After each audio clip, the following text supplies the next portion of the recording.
Welcome to the Kingdom Business Forum, a program where we equip believers to advance the kingdom of God on earth through business. I'm Vicki Norris. I'm Patrice Sage. Now, Patrice, we are on location for this edition of the Kingdom Business Forum. We are here in Portland, Oregon at the National Conference, the annual conference of Nehemiah Project International Ministries. I'm so excited that you've brought us here to Portland today, so our own hometown.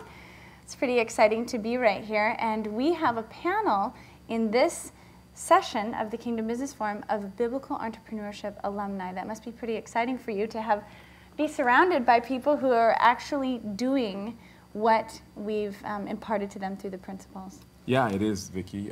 It is exciting first to be in Portland, as you stated. But more importantly, I mean, we have a representation here of the Northwest, Portland, the West Coast, California, and of course, Atlanta, Washington, D.C., Florida, and Virginia Beach. It kind of shows you that God is at work throughout the country. Yes, it's coast-to-coast entrepreneurs, you the biblical entrepreneurs. Now, for those of our listeners and viewers of the Kingdom Business Forum who don't yet know, what is this biblical entrepreneurship training curriculum? Who are these people that are going to be speaking into us over the next 30 minutes? Can you share, just with our viewing and listening audience, what is a biblical entrepreneur? Well, essentially, a biblical entrepreneur is an individual who recognizes that business is a calling, not just a decision that one makes to make more money, to pursue a career, but it's a holy calling of God. And they then commit to use business as a tool to realize God's call, to serve the community, as well as to advance the kingdom. Mm-hmm. And so the distinction between that and, let's say, social entrepreneurship. That's an important distinction, isn't it? That's a buzzword in our culture right now. Definitely. Social entrepreneurship just basically says that, you know, as humans, we can make a difference, and that's true.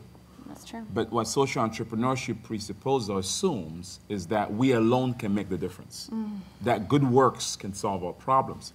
While a biblical entrepreneur recognizes, as we heard Dave Medora tonight at the conference, that yes, we can make a difference, but actually not us making a difference, but it's God working through us that makes the difference.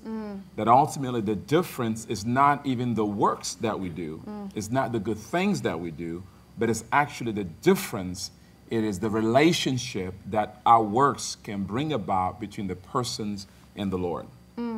Because ultimately, a changed heart is what makes the difference. Yes, it's and not just in terms of somebody having more whatever good things. And so what these individuals, some of them were already in business before they took biblical entrepreneurship. Some of them, like Robert Fukui, he's a startup, but all of them have made that decision as Christians that we're going to just do more than just be a Christian in business. Right. We're going to bring our faith very intentionally into how we operate our business, into how we treat our employees, our customers, our vendors. And so really what BE did for them is by going through this training, it helped them in the discipleship process in doing that more effectively.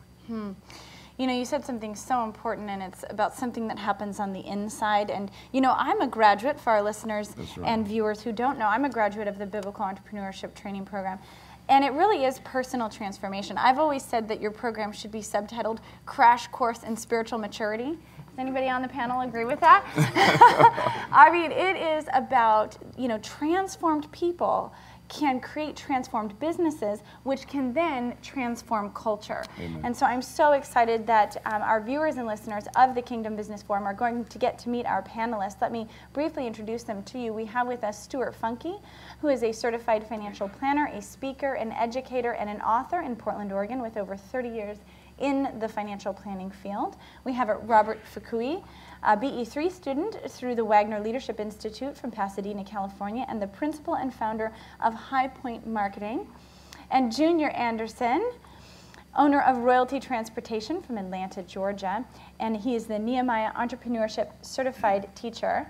And he was also a winner a few years back of the Biblical Entrepreneurship International Business Plan Competition. So Joe Bogdan of Orlando, Florida, is the principal of the Bogdan Group, a registered investment advisory firm. We have Greg Burgas with us of Virginia Beach, Virginia. He's the president of the Keel Group, which is a law and consulting firm providing business and nonprofit solutions and development. And we have with us Ricardo Brooks, one of Nehemiah's founding board members and principal of R.A. Brooks and Associates, a management consulting business and co-founder of Effervescence, a personal training and fitness company. Wow, what a cross-section of entrepreneurs we have with us today. Thank you all for being with us. I'm going to start with you, Stuart Funke of Portland, Oregon. I'd like for you to share with our audience a little bit about how biblical entrepreneurship has equipped you and impacted you and your business and your family. Let's start with that. Thank you, Vicki. Well, I've been in this financial world for over 30 years, as you mentioned. And out of all the years, I've been doing pretty much trying to run my company like I think Christ would want to run it. Running biblical principles, going to Christ at Work groups, FCCI, national conferences. But the biblical entrepreneurship that Patrice brought to the table was the first course that I actually saw bring to the table what we call viable, sustainable, and a scalable type of information. I.e., we're supposed to make a profit in a Christian business. Isn't that interesting? I thought we were just supposed to give big discounts to Christians so that we could all go out of business together, hugging each other and loving each other. So we as Christians are actually supposed to run our companies with honor and godly profits. Oh, that's good. Now about sustainability and scalability, it's a great time for me to give, to mention and honor the announcing and that we're in the final stages of actually that scalability and sustainability of transferring the stewardship of Family Wealth Institute over to my team, Stephanie Thompson-Butis and Steve Harpham, who are in the audience here, and they're going to continue the sustainability of Family Wealth Institute for the years to come, allowing me to take time to actually work with Patrice and Vicki and James Autry and all the other people for our city to transform our city, the business leaders, one business leader at a time. In fact, with respect to Vicki, you ought to ask Vicki how she was instrumental in helping us to get more on board with actually how we manage God's money for biblical responsibility. I think she attended a course from Art Alley back in Virginia Beach and got hooked there and kind of pressured us to get a little bit more focused. This program is not about that, Stuart. Where is your money being invested? So, in fact, Steve and Stephanie are going to be doing a course this session here, I think, where you might ask them more about how God wants you to manage the money that you're supposed to stewardship over for Him. I want to ask you all a question. Who owns it all? God. You all agree with that, right? So I'd like everybody to raise their hand here that currently owns a house without any debt on it. Keep your hand up, please. Those that own a house. Now keep your hand up. So for our listening and viewing audience, we have 3 out of maybe 60, 75 people. All right, now for those that own a house that still has some debt on it, would you please raise your hand? And keep your hands up, all right? All right, now, I want those people, put those hands down, and I want those people that are just renting to raise their hand right now. Okay, so for our viewing and listening audience, we have maybe a quarter of the audience. Okay, so isn't it interesting that you first stated that God owned it all, yet by your own admission, you owned the house with no debt or owned the house with debt? I thought the renters actually had the right answer. We are all renters. God owns it all. So that was a trick question, and you fell for it. Nice ball. Well, Stuart, this is great. Thank you so much for sharing with us about honor and about profit, and really about how you've been transformed. And I can see that God has a special mantle on you to take this message to many. So congratulations on building a sustainable company that can be transferred. Many people cannot say that. So thank you for being with our panel today. Thank you, Vicki, for your input as well. Robert, you are currently actually in B3 as we speak, and your startup, but a high-performing startup at that. And how has biblical entrepreneurship impacted you? And what do you see happening in California as you guys work this thing over there? First, thank you for inviting me and trusting me as a startup to be able to speak intelligently somewhat. As far as what BE is doing in California, as you know, Wagner Leadership Institute invited you last December to start the BE program. And I immediately took it because of just looking at the description. I already lead a business track or business course at our church anyway. And one of the principles I always taught was that, you know, what happens on Sunday should translate to Monday through Friday. Mm-hmm. And that I always felt that a lot of Christians didn't take that to heart, and that all of a sudden there was church, or there's the Bible, and there's how you live your life in the marketplace. And they seem to be different. And I never really quite got that. So when I started teaching some of the business classes at our church, I said, the Bible is a guide, and the way it teaches you how to live your life, it's just how to live your life, whether it's at home, whether it's in church, or whether it's in the marketplace. And you don't separate the two. And so sometimes I think the church always kind of separated the gospel from Sundays versus what happens on Monday through Friday. And so what I teach is you live it all the time, 24/7. And when BE came to WLI, I immediately took to it. And when I went to the first class, I said, this is exactly what we need. And I'm encouraging to really launch it through the WLI network of schools nationally and internationally. And I'm a big fan. And it's really helped me as far as we were already in the process of developing our business plan for our consulting business anyway, but BE really filled in the pieces of how we turn our business into a kingdom business. I mean, we already felt, we need to give back, but how we did that, we never put a lot of thought into it, or too much thought, so the BE really forced us to really start thinking about those things. And I started really seeing how when you give back, obviously we all know what's better to give than receive, but when we started giving, I noticed how, as we were actually implementing it, as we were starting up, as we started giving our time and resources free to certain businesses, we started getting our business. Our business has grown faster than I probably thought, just because of our ability to become servants for them and not worried about the profit per se. So as a startup, we really owe a lot to BE to really fill that gap of how to turn our business into kingdom business. Thank you, Robert. That's good. That's good. Thank you, Robert. Junior, my friend Junior from Atlanta, Georgia, welcome to the program. It's easy for us biblical entrepreneurs to talk about all the good stuff in our businesses and how BE has equipped us. But I think there's a lot of people right now listening to our program, and maybe even in our live audience here today, that are suffering right now. They're suffering in business. They're concerned about things to come. And, it's no secret that it's been very disconcerting economic times. And what I'd love to hear from you and have you just impart to our listeners is how BE's principles, what you learned, how you got transformed, has helped you go through these challenging times. BE 1, 2, and 3, I would just sum it up as preparation meeting God's timing. And people think God's timing meaning, everything is going well. Actually, during last year, we were headed to hit the $1 million mark, and we ended up falling $100,000 short of what we did the previous year, which was around $850,000 in revenue. But we were able to do that with 3 less employees, walking by faith and not by sight, still sowing into the kingdom, getting teacher certification. Fellowship has been very important for me. Dr. Drake, Patrice, Pastor Crute, the BE alumni, Wise Counsel, Fort Taylor. These are things that helped improve us in tough times, where when we know times will get better, we'll be a stronger and better company for the kingdom. And doing kingdom business, even seeing what U.S. Digital is doing during these times is very encouraging to know that it's not just about profit. And biblical profit, godly profit is also being able to use the metrics that we learn in BE as far as, are your employees benefiting? Are your customers benefiting? Oh, do you have a good product? And those are the things that make you come out shining like gold. Oh, beautiful. Thank you. Joe Bogdan, one of my favorite biblical entrepreneurs.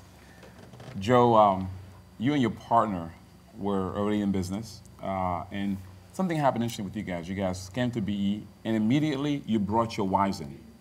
You actually hosted a BE class just for your wives and your director of operation. And that led to a unique transformation in your own company. Tell us about that, and tell us about what's happening in Florida. Okay. Well, thank you. Mike and I have been partners for a while. We're not a startup. This is our 11th year. And, but as we moved along, we've been very successful in certain people's eyes. and not really necessarily successful in our eyes. And we were trying to figure out, what is success measured by?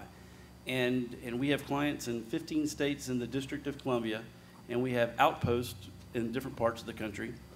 And we've talked about the idea of a corporate tithe. We've talked about, how we share our prayer life, Mike and I do, but how do we share that more with everyone else in the firm? And we went to the BE class, and it was just like everything came sharp in focus for us right there. And we finished up on a Friday night. We called our wives from the parking garage. We said, we're getting together for dinner on Sunday night. We're going to tell you what we did. They knew we were excited, but we really didn't do a good job of explaining to them what we're excited about. So as a result, I said, well, we've got to get Patrice back. And we appreciate him coming and doing that. And we wanted to bring Brian Bacardieff, who's our Chief Operating Officer, and who I admit, I don't know if Brian's ever been to church in his life. But we knew we had to get him involved too. And as a result of that, we have engaged, and Patrice has agreed to be a business coach for us.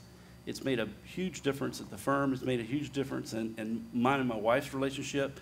It's made a big difference in Mike and his wife's relationship, and in all of our relationships. We have 2 annual meetings a year where we get everybody in the firm together, and we introduced the idea of BE, more focused, being more intentional, having a bigger purpose other than just trying to make a little bit of money along the way, and introduced Patrice to our firm with truly no idea what the other 32 people were going to think when we did that. And it was incredibly well received with some changes, and we've made some pretty big changes as we're going through the strategic plan and going through some other pieces in our firm. And the things we've made and the buy-in that everyone's come into it has just been, it's been awesome. And we've been very, very excited, and I'm looking forward to seeing where this leads us. Thank you so much, sir. Thank you. Greg Burgathon, you are a consultant with the Keel Group to businesses. And what I'm curious to know is how the BE principles that you learned, that were imparted into you, how have those flowed through as you equip other businesses to succeed? Well, thank you for allowing me to be here. I don't know, is this working? There we go. Though I've only known Patrice for a couple years, I've had the opportunity to sit under his teaching. And in that, I have been able to attract to me men and women that have as their sole desire to see God glorified in and through their businesses. And through that, I have been able to work with people. Currently, we have clients in 17 countries and 27 states. I also work for the Department of Defense, and I'm a professor of law. And with those things, I have been able to use every single opportunity that has been given to me to share the purposes of why we do business. Just this past week, I was teaching a class on advanced business planning, and the questions that I asked and the course material that I went over was actually directly from Patrice's BE classes. So I have the opportunity, and everywhere I can, I try to share that. And every single one of my employees has been through the class, and we're happy to continually encourage others in the marketplace. That's awesome. I love how you're using kingdom principles in the mass market, and so often people are afraid to do that. They think people will reject it. They assume their employees won't want it. But in fact, the world is hungry for truth and something that works. So thank you for that. Last but not least, Ricardo Brooks. Ricardo, you were one of the founding board members, emeritus. First, give the audience a little sense of, how you saw this kind of evolve from those early days. And then you're also very excited about this value-based version that we're coming out with. Why are you so excited about moving from biblical to value-based? Have you backslidden there? No, I would like to think that I have not backslidden. However, there's only one who really knows, and he'll let me know on a daily basis. But from the earlier days of the ministry, as you know, we first came together, and I'll never forget it, outside of a building where I just kind of walked up to you and said, listen, don't know a whole lot about you, but somehow or another the Lord is leading me to work with you. And said, so I'm a consultant, and whatever I can do, I will. and we started working together, literally in a school classroom for middle school students, teaching them biblical entrepreneurship. And I got to tell you, those students really soaked it up. They really, really acted like sponges all the way through the point. I mean, if you guys complain about what you think you may have to go through in BE, they had to go all the way through developing a business plan and defending businesses before panels the same way that you do. And I was just marveled at the way that God could use you to do that sort of thing. Then you tricked me like you do most people, and went out of town a few times and left me to teach classes all by myself. But the bottom line is that I grew in the ministry and grew in thirsting for what God could do through me and how he could use me. And biblical entrepreneurship really satisfied a big gap that I had in my soul, and I didn't know it.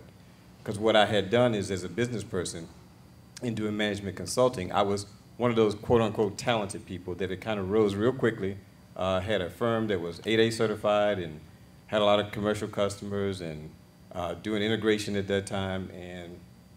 But it happened so fast, it was so unfulfilling. And then the Lord blessed me, and we got introduced, and I got introduced to biblical entrepreneurship. And biblical entrepreneurship showed me that I could take the talents that God had given me and utilize those for his purpose. And it transformed my life. Wow. It totally changed how I looked at business, how I did business, and I totally changed my consulting practice as a result of that. And you even brought your wife in. Absolutely. And so what I also learned, too, is that my wife had gifts, skills, and talents in her that the Lord wanted her to use. And he wanted to use me and you, as my wife likes to let us know that we tricked her, and basically develop those gifts, skills, and talents. But what was amazing to me is that God was also working on, because somebody said earlier that sometimes when you're talented, you think it's about you. You think it's you doing it. And in the second business that my wife and I have, we have a fitness education and personal training company. Well, she is the chief service officer of that company. And so what God had to do in me was to humble me, because I now had to take a secondary position within a company after I was so used to being primary. And what I also learned, too, is that God was preparing me, and in all those various areas or quote-unquote talents, to serve my wife, because I had to now be this, to protect her in an industry of fitness that could be very, very worldly at times. And God has something inside of her that he wanted in the community, that he wanted for the body of Christ. And so our company, Effervescence, is really marketed and branded based on her name, Elizabeth Brooks. And so we promote that, and we entered into biblical entrepreneurship. I had actually gone through biblical entrepreneurship, and I told her that if you do this, I will go through it with you. And so I actually went back through classes, and we went through biblical entrepreneurship. And she says that it changed her life. Yes. It helped our marriage, which needed help, because I was very selfish as an entrepreneur and didn't know it. And so I was able to find some areas in which I could humble myself. I could elevate her, lift her up, work behind the scenes when I'm so used to being in front of the scenes, and really work together so that we could benefit. And some of the quick byproducts of that is that we've been able to do that, and not necessarily for all the money, but for being able to have things that were much more valuable to us, like being able to go to our children's school when we felt like it, and go to programs, talk to teachers, be with them. My wife works very, very hard, trains clients from early morning, but she does this thing. She transforms at around 2 o'clock every day and goes from super businesswoman to being super mother. And that's something she wants to do. And so we've never had to put our children in the aftercare because of that. So there are values that we've been able to reap as a result of what this ministry has done in our lives, and to be able to watch the ministry grow to the point where it's truly an international ministry now. And to watch what God has done in your life and the life of your wife, Gina, is really, really amazing. And to be along for the ride is just tremendous. Wow. Thank you so much, sir. Patrice, we need to do an interview with every single Yes. one of these people, and we will try to do that for you, our listeners and viewers of the Kingdom Business Forum. You know, this has just been a great panel. I want to thank all of our panelists for being here. You each have such a rich story, and this is really about God's story, isn't it? It's about what He wants done upon this earth and how He wants to pull out the treasure in each one of us and bring it out to the world. So thank you for being with us today. You can find all of our episodes of the Kingdom Business Forum on Facebook, where we hope you'll connect with us. Thank you and God bless.